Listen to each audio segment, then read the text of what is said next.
Nas cabeceiras geladas dos rios do hemisfério norte, o silêncio do inverno é quebrado por um som sutil, mas que anuncia uma das maiores odisseias da natureza. O degelo começou.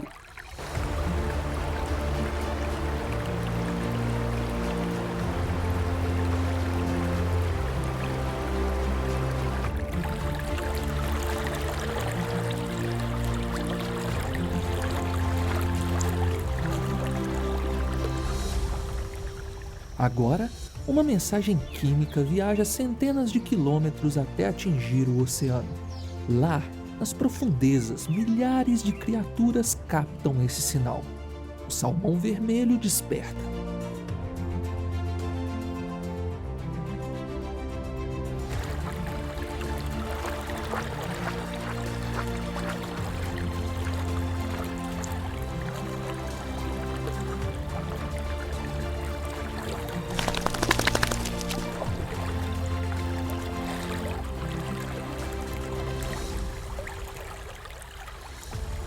O que acontece a seguir não é apenas uma viagem, é um sacrifício biológico programado.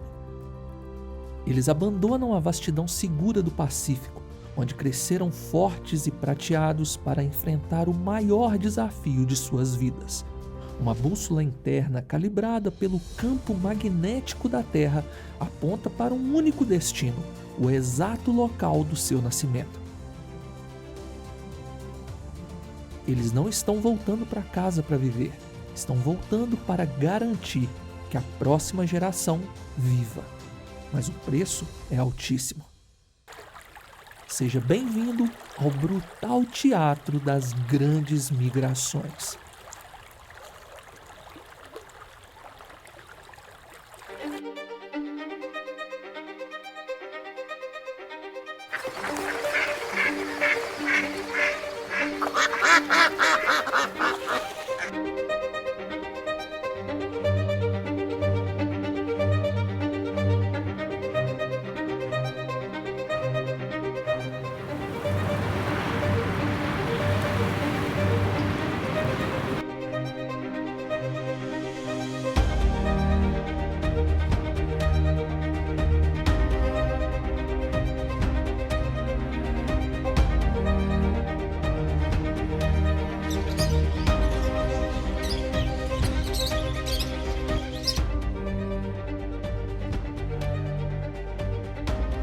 O salmão agora é uma máquina de guerra contra a correnteza. O rio não é um caminho, é um inimigo que ruge, despejando toneladas de águas contra seus corpos a cada segundo. São 200 quilômetros de corredeiras, pedras afiadas e quedas d'água que desafiariam a física. O instinto supera a dor. Eles nadam sem parar, sem comer, movidos por reservas de gorduras acumuladas durante anos no mar. E enquanto lutam contra a física, a biologia dentro deles começa uma transformação grotesca e fascinante. O corpo hidrodinâmico se deforma, as mandíbulas tornam-se mais pontudas, e isso ajuda a quebrar a força da água. Os dentes expostos, prontos para batalhas territoriais que em breve precisarão travar. Afinal, se reproduzir é o objetivo final. Eles deixam de ser peixes do mar para se tornarem guerreiros do rio. Mas essa coloração vibrante que serve para atrair parceiros funciona também como um sinal de neon para os predadores.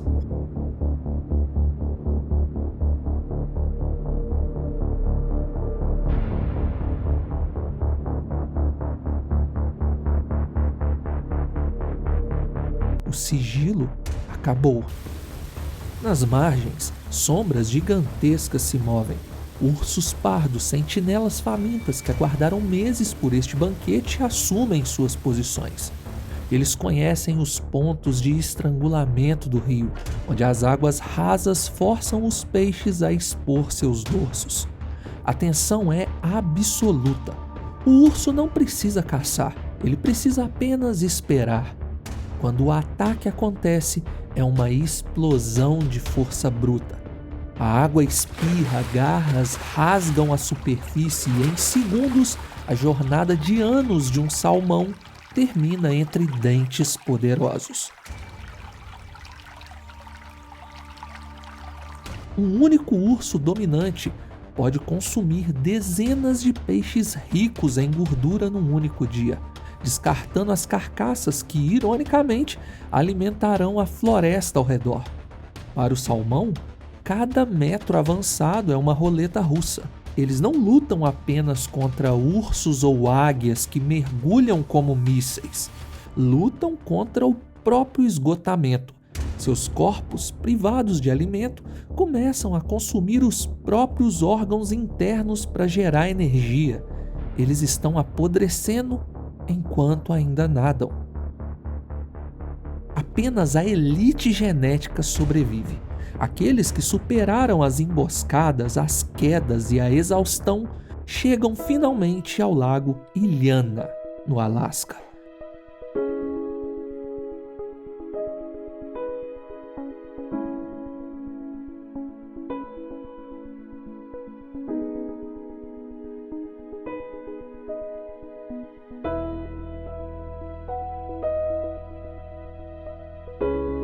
As águas aqui são calmas, um santuário de pureza glacial inalterado por milênios. Mas não há tempo para descanso. O ritual final começa imediatamente. Escavar o cascalho e depositar os ovos é a nova missão. Em breve, novos peixes farão o caminho de volta ao mar. Porém, para boa parte dos que estão aqui, essa é a última jornada. Sem energia, sem propósito restante, a vida se esvai. O leito do rio se torna um cemitério de heróis. Mas a morte aqui não é o fim, é o combustível. As carcaças em decomposição liberam nitrogênio e fósforo, nutrindo o plâncton, os insetos e as árvores das margens. Quando os ovos eclodirem, eles se alimentarão da herança deixada pelos corpos dos seus pais. Um ciclo perfeito, onde a morte de uma geração é literalmente o alimento da próxima. Enquanto as águas do Alasca se acalmam do outro lado do mundo, a Terra treme sob o sol implacável da África.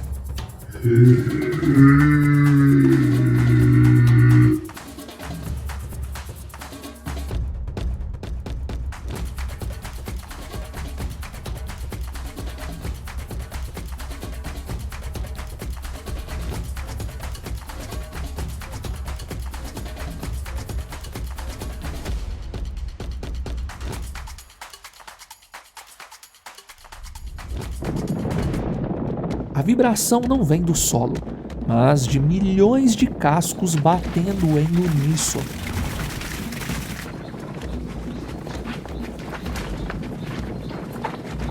Estamos no Serengeti, palco da maior migração terrestre do planeta. Um exército colossal de 1,5 milhão de gnus, 500 mil de zebras e centenas de milhares de gazelas marcham em busca da chuva. Não é uma caminhada, é uma corrida contra a seca e a fome. O que move essa massa biológica é uma inteligência coletiva fascinante. Zebras e gnus, longe de serem rivais, formam uma das alianças mais eficientes da natureza. O gnu é o rastreador de água. Seu faro detecta a umidade a quilômetros de distância. A zebra é a cartógrafa. Sua memória visual registra rotas seguras e pastagens antigas. Juntos, eles se tornam um super-organismo que varre a savana, consumindo toneladas de capim por dia e fertilizando o solo por onde passam.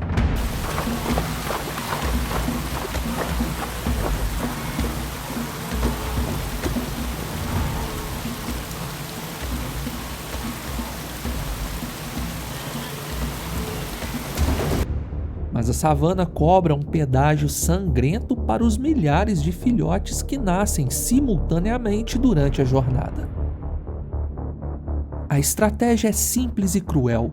Com tantos recém-nascidos vulneráveis disponíveis ao mesmo tempo, leões, hienas e guepardos ficam atordoados. É impossível matar todos. A saciedade dos predadores garante a sobrevivência da espécie.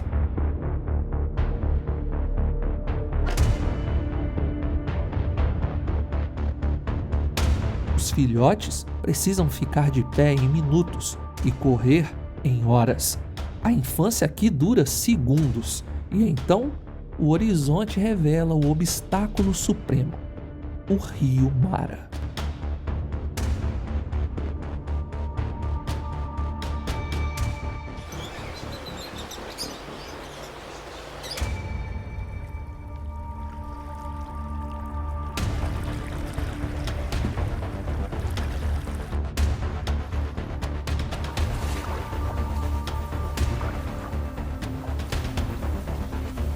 As margens íngremes e barrentas se tornam um funil de pânico. A manada se aglomera, a poeira sobe e o medo é palpável. Eles sabem o que está na água. Crocodilos do Nilo, monstros pré-históricos com mais de 5 metros, aguardam silenciosos como troncos submersos. O primeiro salto é o gatilho. O caos se instala. Corpos colidem no ar, gnus caem sobre zebras, a água ferve. Olhos observam e depois, mandíbulas se fecham com a força de uma prensa hidráulica. Mas a força da manada é o número.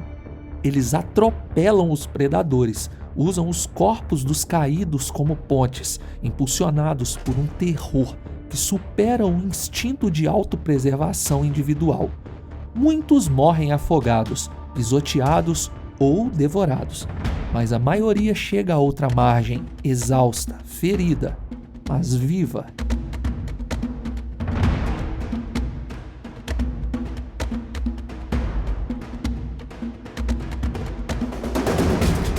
A migração continua, imparável, um motor perpétuo de vida e morte que mantém o ecossistema africano girando há milênios.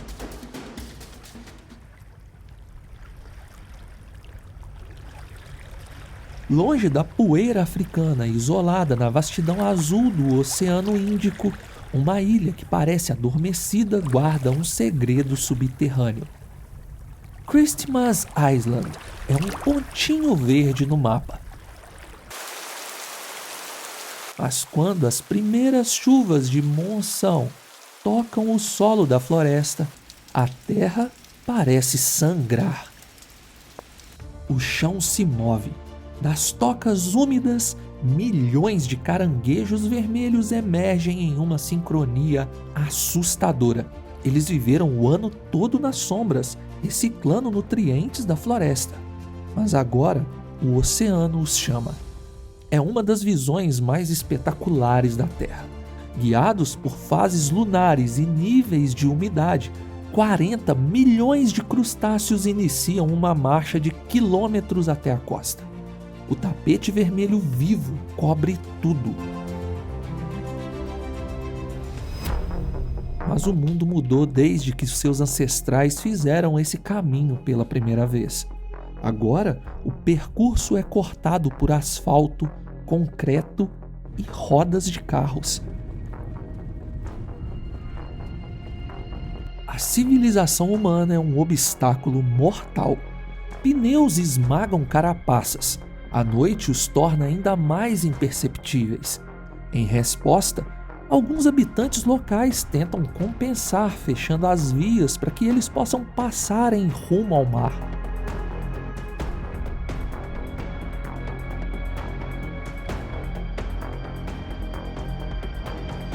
Mas a verdadeira batalha acontece quando chegam ao destino final. As fêmeas, carregando milhares de ovos no abdômen, realizam uma dança perigosa na arrebentação, liberando a próxima geração nas ondas. Bilhões de larvas são lançadas à sorte. A maioria servirá de alimento para animais marinhos que patrulham a costa, esperando exatamente por este momento. Semanas depois, um novo milagre. Os sobreviventes, agora minúsculos caranguejos, retornam à praia. Uma maré de bebês caranguejos cobre as areias. O caminho de volta à floresta é igualmente difícil. Eles são menores e podem ser comida para outros animais, inclusive insetos. Os que conseguem escapar se enterram profundamente, desaparecendo por anos até que estejam grandes o suficiente para reiniciar o ciclo. A floresta de Christmas Island é um campo de batalha silencioso, onde a vida resiste contra todas as probabilidades. Deixamos o mar fértil para um lugar onde a vida parece impossível. O Lago Natron, na Tanzânia, é um caldeirão químico. Esse tom de laranja, rosa e vermelho não são edição ou câmeras especiais, mas sim a realidade que o local reflete.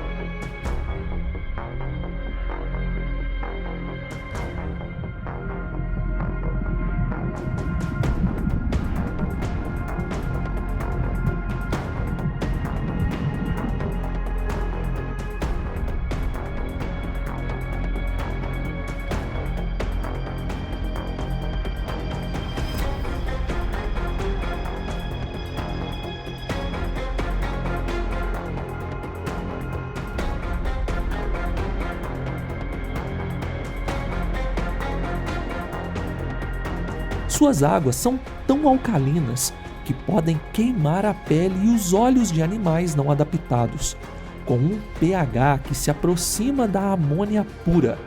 A temperatura da água pode chegar a 60 graus. A paisagem é alienígena, com geysers e crostas de sal vermelho. Quase nada sobrevive aqui. Quase.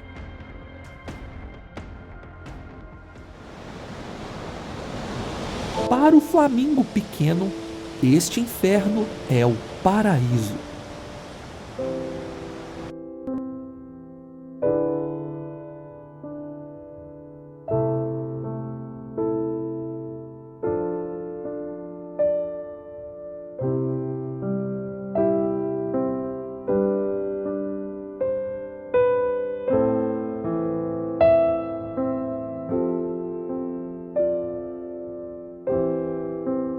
Eles evoluíram. Pernas longas com pele escamosa e dura para resistir à corrosão química. Seus bicos filtram as algas tóxicas que prosperam na salmoura. Mas o mais importante, o natron oferece segurança. Predadores não ousam atravessar a lama cáustica. A ilha de sal no centro do lago torna-se o maior berçário de flamingos do mundo. Mas a natureza é volúvel. O clima muda rapidamente. O sol evapora a água e o lago começa a secar.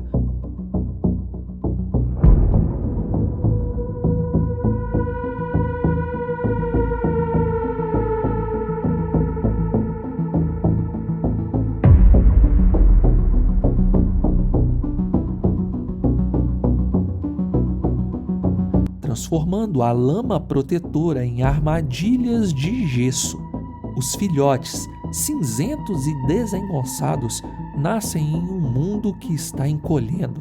À medida que a água recua, o sal cristaliza em torno de suas patas. Muitos ficam acorrentados pelo próprio ambiente que os protegia. Algemas de sal se formam, pesadas e cortantes. Se não conseguirem quebrá-las, morrerão ali, petrificados como estátuas.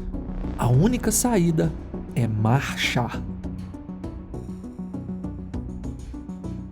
Os adultos, percebendo a mudança, começam uma retirada estratégica. Os filhotes, ainda incapazes de voar, devem segui-los a pé. É uma marcha da morte de dezenas de quilômetros sobre uma crosta de sal afiada e quente. Os retardatários são abandonados. O bando avança como uma entidade única, deixando para trás os fracos para garantir que a espécie sobreviva. A beleza cor-de-rosa dos flamingos esconde uma das infâncias mais brutais do reino animal.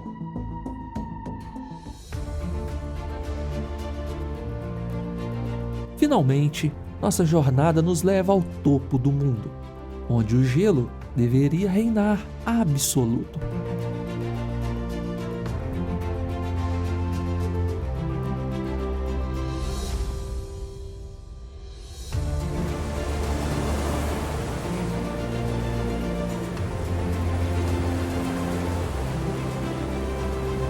A costa de Chukchi, no Ártico, é o cenário de uma crise silenciosa e devastadora.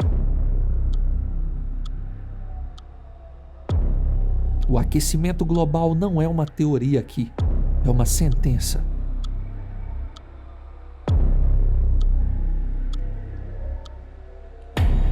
As morsas, gigantes de dentes de sabre e toneladas de gordura, dependem do gelo marinho como plataformas de descanso entre seus mergulhos para caçar moluscos no fundo do mar. Elas precisam do gelo flutuante perto das áreas de alimentação, mas o gelo recuou para longe, muito ao norte. Sobre águas profundas demais para elas alcançarem o fundo. Sem suas balsas naturais, elas têm apenas uma opção: a terra firme. O que vemos é desolador. Centenas de milhares de morsas se amontoam em uma única praia estreita. O cheiro é insuportável. O barulho é ensurdecedor.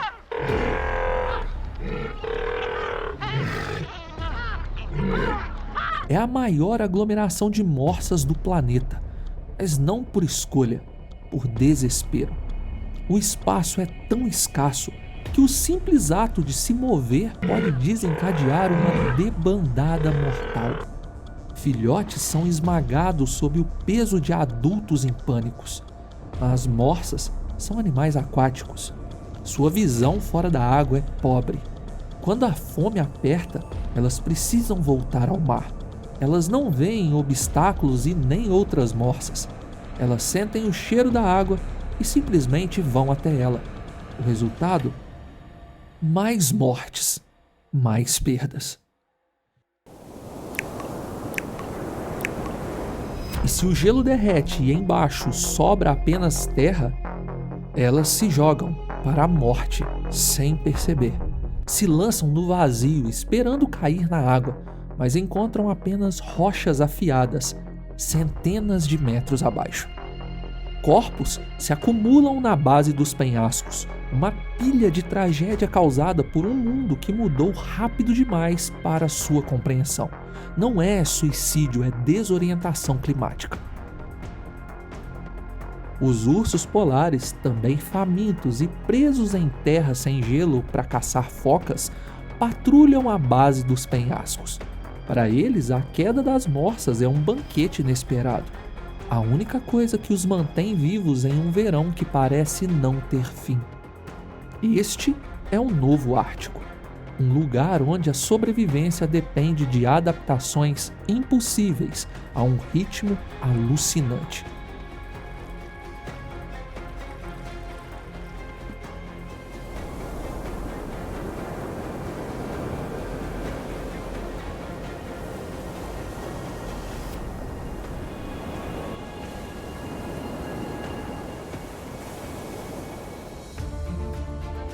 Da costa do Alasca a lagos ácidos, o mundo selvagem está em movimento constante. A migração animal se traduz em sacrifício e renovação. Cada criatura que vimos hoje luta contra probabilidades astronômicas apenas para ver o sol nascer mais uma vez. Eles são os herdeiros de uma linhagem de resistência que remonta a milhões de anos. Mas agora, mais do que nunca, o destino dessas grandes migrações está entrelaçado com o nosso. Se a tenacidade desses animais, a inteligência de suas estratégias e a beleza trágica de suas jornadas ressoaram com você, se este vislumbre da alma selvagem do planeta o tocou, deixe seu like. É um gesto pequeno para você, mas vital para que possamos continuar contando essas histórias antes que elas desapareçam. A natureza não precisa de nós, mas nós, desesperadamente, precisamos dela e das lições que ela ensina. Até a próxima expedição!